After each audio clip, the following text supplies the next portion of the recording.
Audience ఎప్పుడు appreciate చేస్తారనేది ఒక స్ట్రాంగ్ బిలీఫ్ ఉంది మాకు. అందుకే నేను అలాంటి స్క్రిప్ట్స్ని ఎక్కువ చేయాలని కోరుకుంటాను. సో ఈ ఫిల్మ్ని కూడా అరే ఓటీటీలో చూసాక అరే థియేటర్లో మిస్ అయ్యామే, అనవసరంగా వెళ్ళలేదే అని ఫీల్ అవ్వద్దు.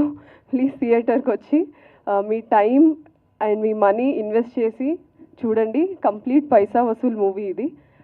ఫ్యామిలీ అన్న ఒక కాన్సెప్ట్ని మన ఇండియన్ కల్చర్లో ఎంత రూటెడ్ అనేది మనందరికీ తెలుసు. సో ఆ కాన్సెప్ట్ని ఓన్ చేసుకునే, ఫ్యామిలీని ఓన్ చేసుకునే ప్రతి మనిషి ఇందులో అన్ని పాత్రలకి రిలేట్ చేసుకుంటారు. So yeah, thank you so much. Thank you for your time ఇచ్చాం కదా అని మనీ పెట్టకపోయినా పర్లేదు అనుకోకండి. మనీ ఇచ్చి టికెట్లు కొనుక్కొని థియేటర్లో మూవీ చూడండి. Yeah, thank you so much. And మళ్ళీ సక్సెస్ మీట్ రోజు కలుద్దాము. So thank you so much. Naveen గారు లాస్ట్లో వస్తానని